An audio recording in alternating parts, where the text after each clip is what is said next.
Sem sentido. Você não pode pensar em Inglaterra sem Shakespeare. O Paulo Mendes Campos dizia que Shakespeare não era um autor, era uma multinacional. E ele dizia a quantidade de gente no mundo que vive às custas de Shakespeare. Milhões de pessoas. E, no entanto, ele escrevia poesia que não é nada. Aliás, alguns dizem que ele nem existiu. Há controvérsias, esse Shakespeare existiu. Aliás, dizem também que no Homero não existiu. Aí piora a situação. Uma pessoa que não existiu, que não faz nada, modificando a história. Não é sensacional isso? Tem um mistério daí em relação à poesia. E a nossa cultura passa pela mesma coisa. Sem Camões, Portugal não seria Portugal. E a gente vai para outras literaturas e pensando até em outros gêneros literários, você pensa, a Espanha, se tirar Cervantes da Espanha, a Espanha vira outra coisa, deixa de ser o que é. Tanto é que outro dia houve durante comemoração do 4º centenário de Cervantes, alguém resolveu fazer, o Ministério de Turismo na Espanha fez um roteiro para os turistas, que era o roteiro que o Dom Quixote, imaginariamente, havia percorrido na Espanha. E as pessoas fizeram esse roteiro de uma coisa que não existia, que agora virou realidade. Inclusive existia lá pelas tantas, numa determinada cidade, uma taberna, onde o personagem, Quixote, havia sido sagrado cavaleiro. Tem um ritual que é narrado dentro dele. E os turistas, você sai de 2 córregos, você sai do interior da Austrália, do Alabama, e vai à Espanha, e faz o périplo do Dom Quixote, chega nessa taberna, o dono da taberna hoje põe uma espada no seu ombro, como se você fosse o Dom Quixote. Você se veste com aquela roupa toda, você encarna aquela figura que nunca existiu, que estava na imaginação de um escritor alucinado. Portanto, a gente está diante de uma coisa muito intrigante, que é a criação, que é a literatura.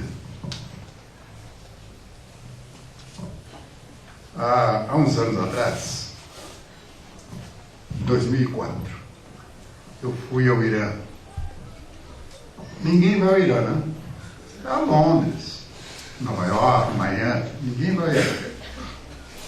Eu fui ao Irã com a minha mulher, Marina Colasanti, e foi um impacto estar naquele país, que é o país da Paz Árabia, do Manuel Bandeira, que é o país de Ciro, o Grande, de Xerxes, de Dario, etc. E ver aquelas coisas que no meu tempo de ginásio a gente estudava, parece que hoje ninguém estuda mais. Parece que só estudam do Renascimento para cá, da Evolução Industrial para cá. Você fala Império Persa, as pessoas nem sabem o que é isso. Pois no Irã,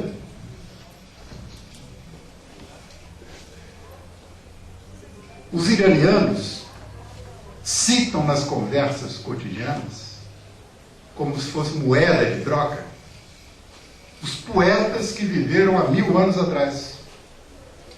Os 3 ou 4 grandes poetas iranianos. Hafiz, Saad, Omar Khayyam, etc, etc. Citam como você cita aqui, às vezes, Vinícius ou Gonçalves Dias, mas de uma maneira ainda muito mais intensa, porque a poesia faz parte do cotidiano dessa cultura. Isso é tão verdade que naquele mesmo ano eu li uma notícia no jornal que houve um terremoto numa cidade histórica chamada Van. E a cidade, que era toda construída com tijolo de barro, foi completamente arrasada. Completamente. E durante os movimentos de tentativa de recuperação, de salvar pessoas, etc., os bombeiros, os soldados, lá pelas tantas, mexendo nos escombros, viram um sinal de vida entre aqueles troços e começaram a tirar debaixo daqueles tijolos, daquelas madeiras, um corpo vivo ainda, de uma senhora de 97 anos, que havia passado 4 dias submersa, sepultada naqueles destroços. Quando essa senhora foi trazida para a luz do dia, a primeira coisa que ela disse foi declamar um poema da tradição persa sobre o encantamento que é a ordem do universo e o louvor a Alá. E eu li essa notícia e me perguntava: o que é que faz com que essa mulher que estava no espaço da morte, ao regressar para o espaço da luz e da vida, encontre como senha, como palavra de ingresso, a poesia? Que mistério é esse? Há várias coisas contidas, evidentemente, nesse fato.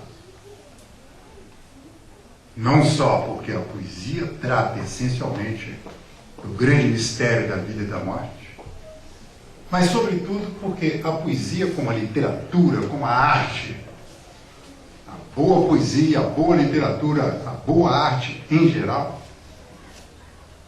ela fala do indizível, daquilo que não se pode falar de outra maneira. Então, quando um artista realiza uma obra determinada, seja um quadro, uma música, um caso específico da palavra, quando se concretiza num poema uma determinada perplexidade,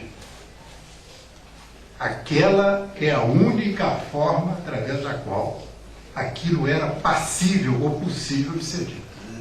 Mas é dito de uma tal forma que acrescenta uma coisa à banalidade daquilo que poderia ser expresso.